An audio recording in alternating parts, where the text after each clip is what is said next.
This is Najma Minhas, editor Global Village Space, along with Dr. Moeed Pirzada. We're doing a series of discussions so that our viewers can understand the nature of the Kashmir tragedy and its implications for India and Pakistan. Moeed, what is the nature of the Kashmir tragedy 73 years on? Najma, if you look, many people when we discuss in Pakistan, they think it's a tragedy only for the Kashmiris. It is the Kashmiris that are suffering, and that's true. I mean, Kashmiris have unimaginable sufferings, especially for the past 40 years, ever since the insurgency is there. But it's also a larger tragedy. It's a tragedy for India. It's a tragedy for Pakistan. Today, almost a great majority of, if not all, I mean a disproportionately large majority of the Indian youth population hates Kashmiris. They hate Pakistanis. Pakistanis have started to hate the Indians, and it's a process of hate. It's a relationship of hate that is continuously growing. It's a relationship of mistrust. And whatever the vision of the Pandit Nehru and Mountbatten was, especially regarding to Kashmir, that has gone in a totally, that's gone in the wrong direction. That has now created a huge tragedy to which there is no answer. And it's very important to go to its genesis. So what exactly is the genesis? Can you take us through that? You know, I have made certain points and I want to basically look at them so that we don't lose the sequence of it. You know, the first point which I want to dissect is the commonly perceived and understood narrative worldwide, not only in India and Pakistan, but worldwide. When you look at any column that is well-written column and written on New York Times, Washington Post, or in a Pakistani newspaper, or Indian newspaper, or any new book that comes up after a young PhD scholar, completes his dissertation in South Asia, you find one paragraph and one key sentence which describes the problem that the Maharaja Hari Singh of Jammu and Kashmir state in 1947 was a Hindu. His population was predominantly Muslim, 80%, almost 80%.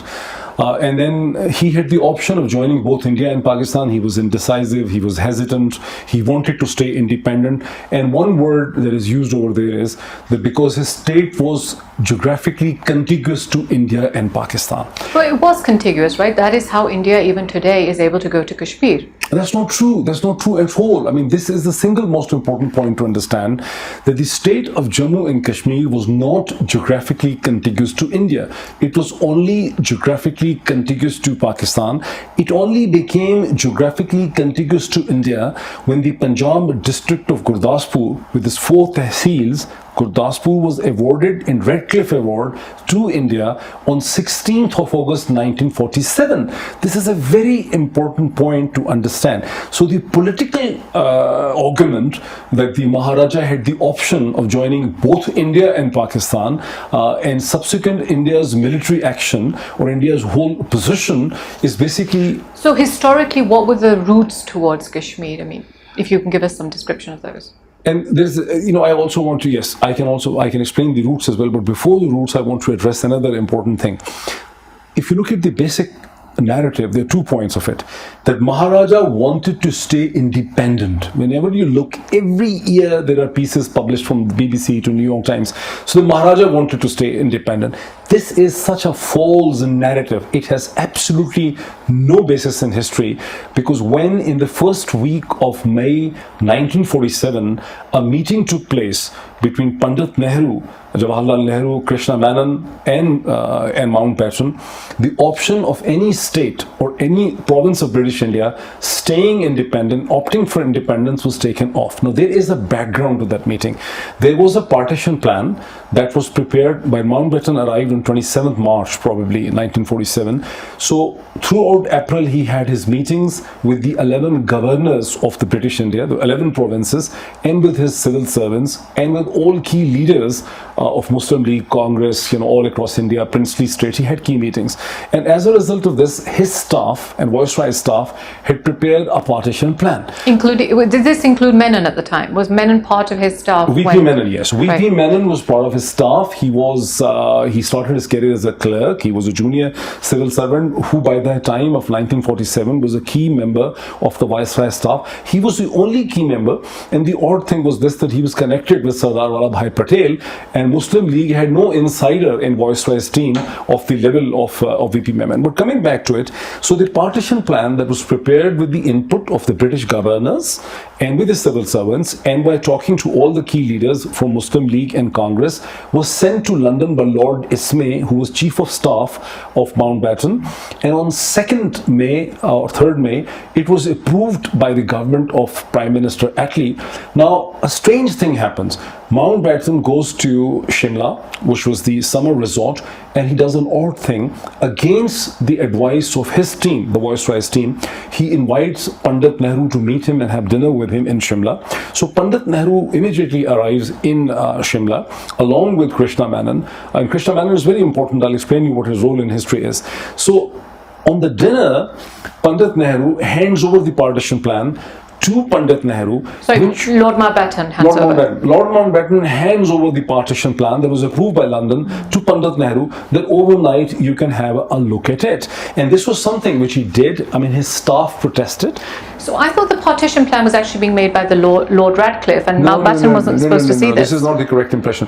See, the barrister Sir Radcliffe was invited to head the Boundary Commission, not the partition plan. He was invited. I mean, the Boundary Commission was created in the end of June 1947. Then in the first week of July, somewhere he arrived. But that's a separate issue. We'll come to it. You see, the partition plan was prepared by Viceroy's team, was sent to London by Lord Ismay, that was chief of staff to the Viceroy. It was approved by Attlee's government, Clement Attlee's government, and now the approved partition plan, without showing it to the rest of the Congress and without showing it to the Muslim League or anybody else, was presented to Nehru in Simla against the advice. There was a unanimous advice on the Viceroy's team that, sir, you cannot do this thing. This is unethical. This is immoral. This creates serious issue of conflict of interest because you haven't shown it to Muslim League and So Jinnah. has Mountbatten later subsequently explained why he did that? He did that. I mean, first of all, he did that. He said that it was very important. There have been several, books which have been. Some of the books were directly inspired by Mountbatten. For the first important book that came was Mission with Mountbatten, that was written by his media attaché Alan Campbell Johnson. That had been a loyal officer to him who worked with him when he was the ex-Allied, when he was the Supreme Commander of the Allied forces based in Singapore during the Second World War. So the first book came this, in which there is some explanation that he thought it was very important to show the partition plan to Nehru and to the Congress, because Congress was the main party, and if Congress had subsequently rejected the plan or if they had reservation, then he saw there will be serious differences. This is Mountbatten's explanation. But there are other. Does it make sense to you then? No, it doesn't make sense. I mean, it makes sense to me. Why wouldn't you allow the biggest party that you want to take on board to approve the plan that you have? The way you put it, yes. But we need to understand what was Mountbatten's real compulsion. Mountbatten's compulsion was that Mountbatten was given mandate. One thing can be easily understood from British interests at the time in 1947.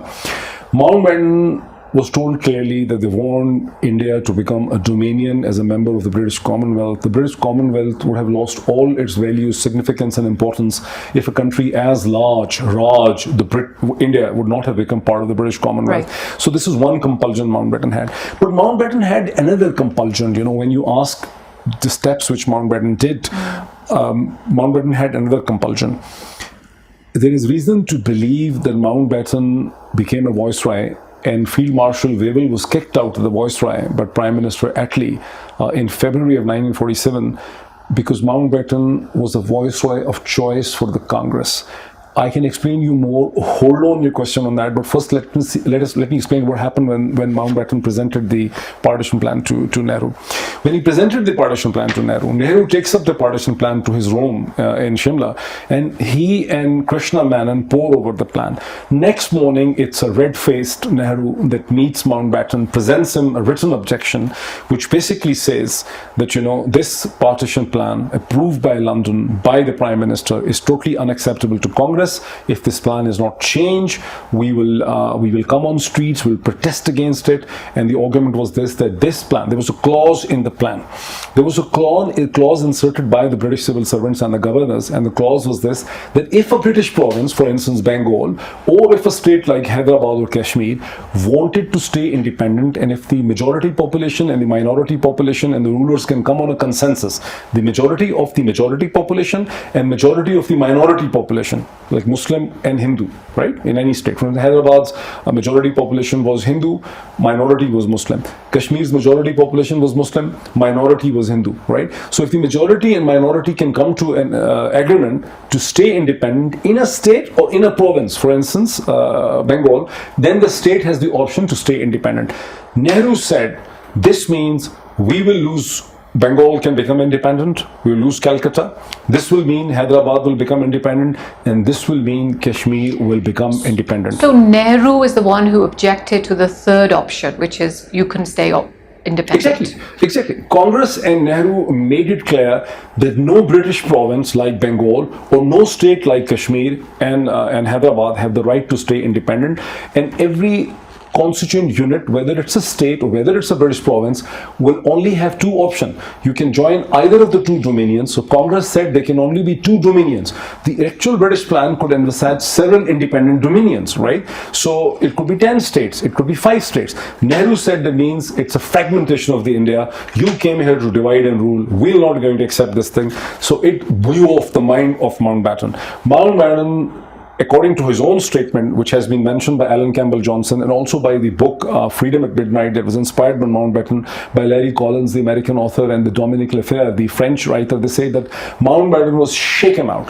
Mountbatten immediately realized that if Congress did this thing and they come on the street, his vice-regalship and his viceroyship will come to a sudden end, just like the Wavell's viceroyship came to an end. Now this question is, why Mountbatten had this fear? Because Mountbatten, of all the people, knew that Field Marshal Wavell was kicked off because of the influence which Congress had because of Krishna Menon in London. Now, Krishna Menon is a very interesting and a very intelligent character of the Indian history. He was a near genius in terms of political science. He had several masters. I mean, he was basically someone. So what is the role that Krishna Menon played in helping Mountbatten understand what the Congress party would accept? You see, Mountbatten fully knew the importance of Krishna Menon. That's a very interesting thing, and I'm glad that you asked this question.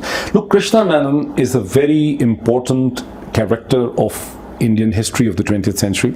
He was a very intelligent man. I would say he was a near genius when it comes to political science. He had several masters from England. He was a very academic man, very gifted man. And he was someone who was chosen by Annie Besant, I think, who at one point was the head of was the president of the Congress Party in 1917, 1918. But Annie Besant was connected with the Fabian movement, the Fabian socialist movement. And the Fabian Society was the society of the socialists that created the London School of Economics. Right. So in the beginning of 20th century, the London School of Economics and the Fabian Society had immense influence on the Labour Party. In fact, it is said that the British Labour Party came out of the Fabian Society. So Fabian Society's ideas, people, resources were actually the strength. But how does that link him with Congress Party? Several members of the, first of all, Krishna Menon. Krishna Menon became an active member of the Fabian Society. So Krishna Menon created the India League in 1930s. He created the India League, which was a lobbyist group for Congress in London, and that lobbied within the Labour Party. So Congress was not as close to the Conservatives and the Tories. The Churchill hated Congress. One can say that Churchill's immensely. Well, Nehru was a socialist, right? Nehru was a socialist. So Nehru himself was an active member of the Fabian Society. Annie Besant was in Fabian Society. Krishna Menon was in Fabian Society. So Krishna Menon was able to create a very powerful lobbying group inside the Labour. Prime Minister Clement Attlee was himself a member of the Fabian Society. So when Congress pressured the Labour government to kick out Field Marshal Wavell, which they immensely disliked because they thought that he was prejudiced, he was sympathetic to Muslim League for his Wavell plan, and because of the fact that cabinet mission plans were basically inspired by Field Marshal Wavell. And remember one thing, Field Marshal Wavell was against the division of India. Churchill and Field Marshal Wavell were against the division of India. Wavell thought that we need to find a constitutional formula to keep India together. Congress had made up its mind that whatever constitutional constitutional formula will come up between Congress and Muslim League via the British would actually be a loose federation or a confederation, and Nehru and Patel had made up their mind, but not Mahatma Gandhi, not Abul Kalam Azad, and not the rest of the Congress, and even the Mahasabhais and the RSS, they always blame Congress for the division of India. But the point is, Krishna Menon, I want to come back to this man, he's a very, very important character. So Mountbatten became the Viceroy of India principally because of the lobbying efforts Congress did through Krishna Menon. Now, Krishna Menon also arranged meetings between Edwina Mountbatten and Mountbatten before Mountbatten became the Viceroy and arrived in India on 27th of March. Outside India in Singapore, and perhaps one book at least meetings with who? Mountbatten and Edwina met Pandit Nehru along with Krishna Menon, right? And in those meetings, it was ascertained and assessed that Mountbatten would be the right person. So this is before Mountbatten was declared as the Governor General and Viceroy. So Mountbatten knew that he owed his position in India as Viceroy to Nehru and to Krishna Menon and to India League, right?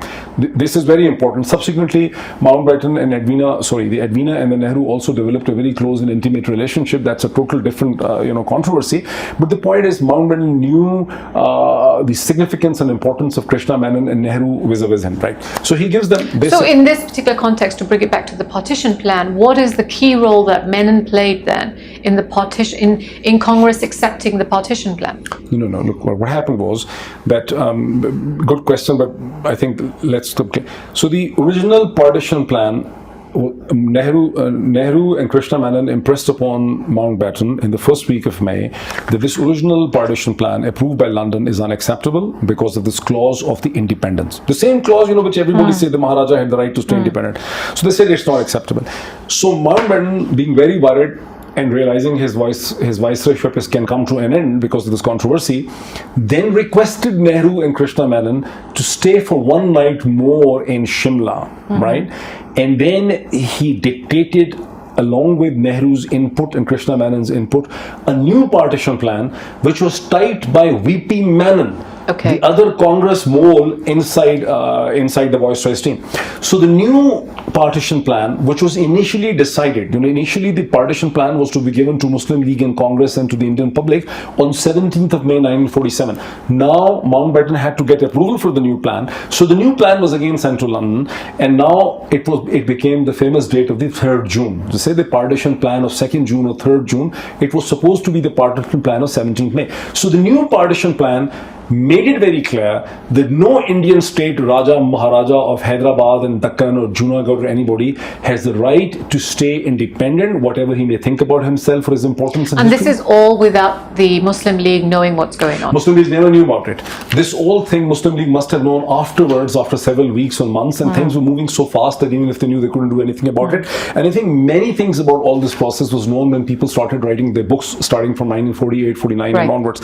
Right. So in the new partition plan, no one could stay independent, right? So when people say, when every story that is published in New York Times or Washington Post or India or Pakistan, and they say the Maharaja, the poor Maharaja was hesitant and vacillating and he wanted to stay independent and he had the option of joining both the India or Pakistan, that's all bullshit. It's all nonsense. It's all baloney. Maharaja knew fully well, he was conveyed, he was in touch with the Congress, he knew he only had the option of joining India and Pakistan. He didn't want to join Pakistan. That is why he did a fraudulent standstill agreement. Now, he could not have joined India easily because Mountbatten knew, Congress knew, Nehru knew, Gandhi ji knew, everyone knew that, a state had 80% Muslim majority. The state is contiguous with Pakistan. Now, this brings us to the second point of the Gurdaspur, which I always want to clarify. You see, Mountbatten was made clear by Nehru and Krishna Menon that we want Calcutta. The division of Bengal has to take place. Full Bengal cannot take place, right? There was a counter-British argument. And this is despite the fact that Jinnah agreed that he supports the idea of a independent Bengal. Exactly. The clause was inserted by the British team in the original partition plan of the May because Sohrawardi, the Bengali leader, when he met Mountbatten in the month of April, he said, look, Bengal can stay independent. And Mountbatten said, how? And he said, because we are supported by the Hindu mercantile classes, and we have the support of the Dalits and the scheduled classes. So he said, will Jinnah agree to this, that Bengal will be not part of Pakistan? He said, the idea has been passed through Jinnah, and Jinnah will agree. So the plan was this, that the Bengal, along with Calcutta, the whole West Bengal and East Bengal could have stayed on as a third state. Right. And Mountbatten liked the idea. I mean, despite the fact that, we all hate Mountbatten for different reasons, right, it is on record, it is to be the true fact is this, that Mountbatten liked the idea. So why do we not have that? Why did we not have that third state in 1947? We didn't have the third state because of the clause. When Krishna Menon and Nehru looked at the clause, they were shocked. They said, India cannot exist without Calcutta. India is meaningless without Calcutta. They made it clear, not only Calcutta. They made it clear to Mountbatten that India needs Calcutta, right? India needs Kashmir, and India needs Hyderabad. And there's nothing doing, otherwise Congress is going to come on the streets, right? So what I've been trying to basically say, which is of an explosive nature and which is not read and which is generally not mentioned black and white in this way, in the May meeting in Simla, Mountbatten come to understand this thing, that he has to find a way to give the state of Jammu and Kashmir to Congress, to India, which was a huge challenge for him. So he sets about the process of bringing Sir Radcliffe. Now look at this.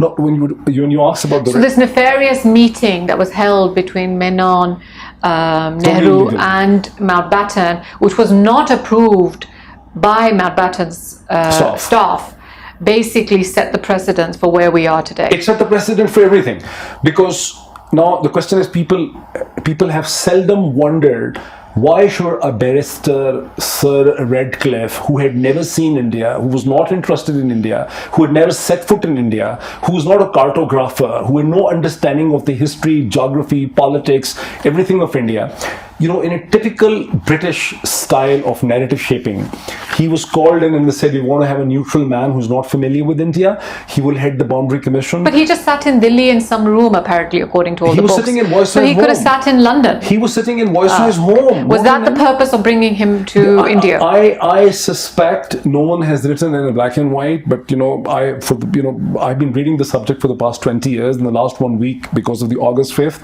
I poured over all the relevant sections of the books once again, and my considered analysis is that the whole idea of bringing Sir Radcliffe was to create the camouflage so that the decision has not to be taken between Muslim League and Congress face to face with each other, which was the right way, that every point could have been agreed between teams of Muslim League and Congress, that look, this is why Gurdaspur is important, this is why we want this tehsil, this is why we want the line to be here. But it was said, no, Hindus and Muslims will keep on fighting with each other, they cannot come to an agreement, it will take very long time, and Congress has made clear to Mountbatten that we want the whole process to be completed in 2 months, right? So Radcliffe idea was created. So on 3rd of June, Mountbatten unleashes his new partition plan. Okay, so hold on. Okay. He unleashes his new partition plan, and he says there will be a boundary commission headed by a British person. There will be Muslim representation, Hindu representation, and a Muslim person. So Jinnah says to him, Jinnah recommends that we should have 3 law lords from Britain to basically head the commission. He said law lords will be very old. They would not be able to face the heat of India. They will not be able to work 7 hours. Right. We need to bring a younger Why man. did Jinnah want the law lords? Because you see, that Jinnah was surprised. Jinnah was surprised that why do we need a British man to basically head the boundary commission? So Jinnah says, and Jinnah suspected. But what's the difference between having 3 English law lords versus? First of all, you see, the point is that the 3 senior law lords, they will probably be less amenable to influence than a young, unknown barrister. Now, Sir Radcliffe or Lord Radcliffe is a known man in the world. I mean, then Radcliffe was an unknown entity, a young barrister, known only for his degrees and whatever. So there's a very strange thing that happens. On 3rd of June, Mountbatten does a press conference, and he question was asked that, why are you saying that there will be a final boundary commission award by the British? Why it is all visible? I mean, they will, why do you say that his word would be the final word? And because Mountbatten said that the final boundary award by Radcliffe can be different from the initial estimations. So Mountbatten says that because in the district of Gurdaspur... No, but is this before Sir Radcliffe arrives to India? No. This is 3rd June. Oh, this is 3rd June.